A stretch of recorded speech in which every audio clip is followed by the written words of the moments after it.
Hi everyone, I am Shahan Laik. Welcome back to my channel, and we are in the middle of the 100 days 100 disease series where every day I teach you a different disease. So today our topic is Hodgkin's lymphoma. Hodgkin's lymphoma is very important topic, and it is asked several times in examinations like PLAB, USMLE, and it is asked in NEET PG examination. So let us learn about Hodgkin's lymphoma. Basically, Hodgkin lymphoma is B cell origin. Remember these points. These points are very important, and always examiners ask these questions regarding Hodgkin's lymphoma. It is B cell in origin, B cell origin, and it is bimodal in nature. Bimodal. That means it can be found in the young adult, 15 to 35 years, and it can be also found in the older adult, that is 45 to 75 years. So both. That is why it is known as bimodal. That means young adult 15 to 35 years and older adults in 45 to 75 years. So that is why it is known as bimodal in nature. And what is the risk factor for Hodgkin? The risk factor is HIV infection. So if you have HIV infection, if a patient is infected with HIV, then he or she has greater chance of having Hodgkin's lymphoma.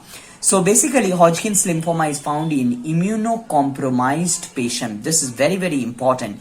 HIV patients. So they may give you a case like a person who is HIV infected, and he is a young adult, age is 20 years, and he is having a kind of lymphoma which is B cell in origin, and it is associated with EBV, that is Epstein-Barr virus. Then what is the disease? That is the Hodgkin's lymphoma. You can easily answer this question if you know these points. So Hodgkin's lymphoma, always remember these points: B cell in origin, bimodal in nature. It can be found in the young adult, and that is 15 to 35 years, and older adult 45 to 75 years.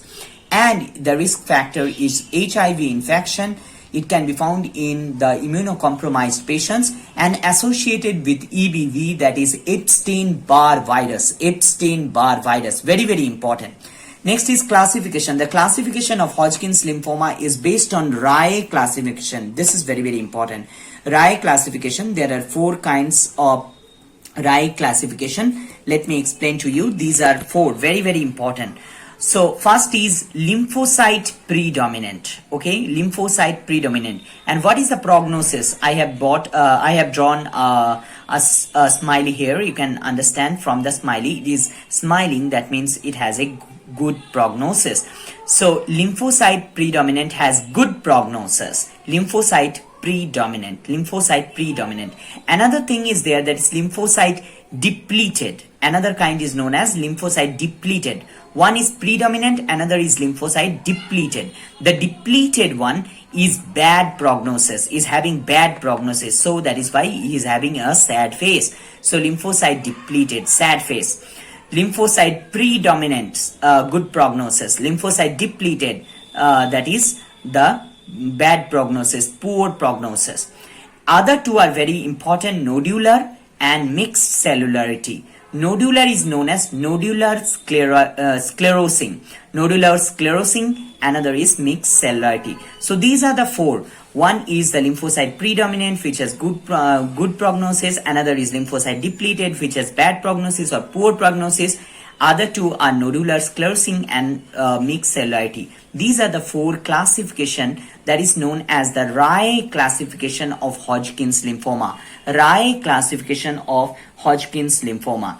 But later WHO has given another classification which I will share with you, and that is WHO classification. You can learn about it. It is very important, and sometimes they don't give you the right classification, and they may ask you questions regarding the WHO classification, World Health Organization classification. So according to WHO, it has been devised now. So there are 2 kinds of classification. There are 2 kinds of Hodgkin. One is NLP Hodgkin lymphoma, NLP, that is nodular lymphocyte predominant Hodgkin lymphoma. HL means Hodgkin lymphoma. Okay, HL means Hodgkin lymphoma. So NLP Hodgkin lymphoma, that is nodular lymphocyte predominant Hodgkin lymphoma. NLP means nodular lymphocyte predominant. Nodular lymphocyte predominant. NLP Hodgkin lymphoma. Another is the classic Hodgkin. So another is the classic. So classic is generally found in 95% of the cases, and more or less 5% case you have the NLP. NLP means nodular lymphocyte predominant.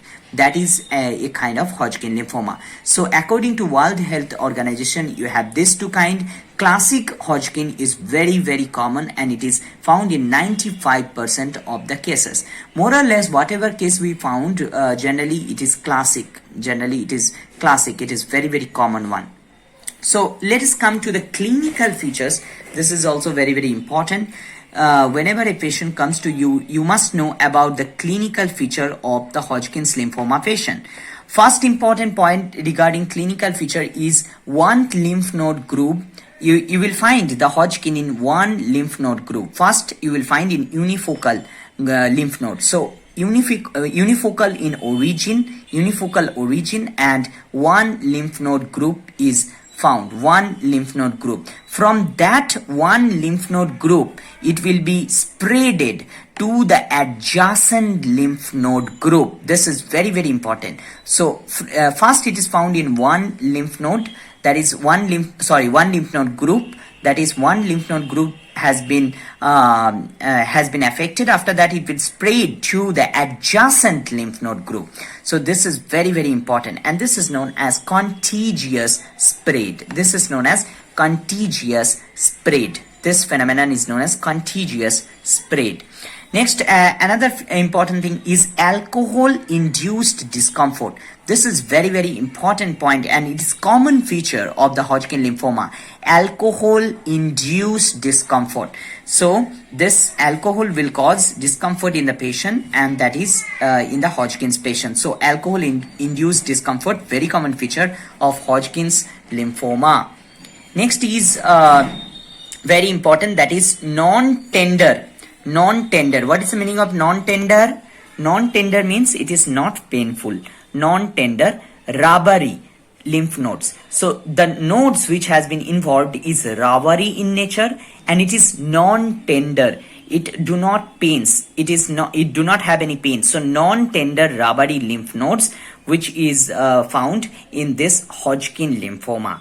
And you will also have alcohol-induced discomfort. So alcohol will result in discomfort in the patient. This is a common feature of the Hodgkin.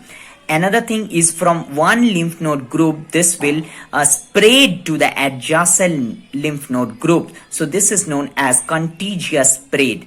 And where does it starts? It starts in unifocally. It starts unifocally in one lymph node group. Next, very, very important thing which I will discuss is the compression of various organs. What happens is these lymph nodes, as they increase in size, they compress the various organs. So compression of various organs by the lymph node masses, and this cause various other symptoms like dysphagia, that means painful swallowing. This means painful, and phagia means swallowing or eating or whatever I call it. So dysphagia means painful swallowing of the food. Dyspnea means painful breathing, and also you may have Horner syndrome, and you may have the hoarseness of voice. So all these will be affected. So you will have the symptoms of dysphagia, dyspnea, Horner syndrome, and hoarseness of voice. Other thing is hepatosplenomegaly. This is very, very, very important. Hepatosplenomegaly. But in general, when the disease has just started, you will not notice any kind of splenomegaly or hepatosplenomegaly. In the late stage of the disease, in the advanced stage of the disease, you will get hepatosplenomegaly. This is very, very common feature in advanced stage of the Hodgkin lymphoma. So hepatosplenomegaly in advanced stage of disease. Another thing is the B cell symptoms. B symptoms. B symptoms means the symptoms which are systemic in nature. So what are B symptoms? These are the three important things. One is the unexplained weight loss. So the patient will be having a lot of weight loss. Basically, more than 10% of the body weight has been lost in last 6 months. So unexplained weight loss, unexplained fever greater than 38 degrees Celsius, and night sweat, heavy night sweat. These are the three very important. These are known as the B symptoms. These are systemic in nature. Another thing is Reed-Steinberg cell, that is RS cell. RS cell is very important because sometimes they will give you the pathology of this Hodgkin lymphoma, and this is pathognomonic of HL, that is Hodgkin lymphoma. So RS cell. So what is the management of the Hodgkin lymphoma? For management, we use radiotherapy, we use chemotherapy, and sometimes we use combined therapy, that means both radiotherapy and chemotherapy, and we can also use the bone marrow transplantation. So all these are used. So this is the end of this video. If you like this video, make a thumbs up and subscribe our channel if you are new to the channel, and please visit our playlist. In the playlist, we have many videos on medicine. You watch the playlist medicine, you watch the playlist must know disease. There is a playlist known as must know disease. You watch it wholly, watch it completely, and there is another playlist you must visit, and that is known as USMLE PLAB series. You watch that USMLE PLAB series. We have created a separate playlist for that. You visit the playlist and watch all the diseases there. Watch all the diseases. You will have a great idea. You can understand it very well. The clinical will be crystal clear to you after you watch all the diseases, because if the diseases are clear to you, you can easily understand what the clinical case is saying, and you can easily mark the right answer there in the MCQ. So please visit our playlist. You will have a great knowledge from that, and watch all the videos now as you have watched now. So thank you so much for watching this video, and if you like this video, make a thumbs up and subscribe our channel.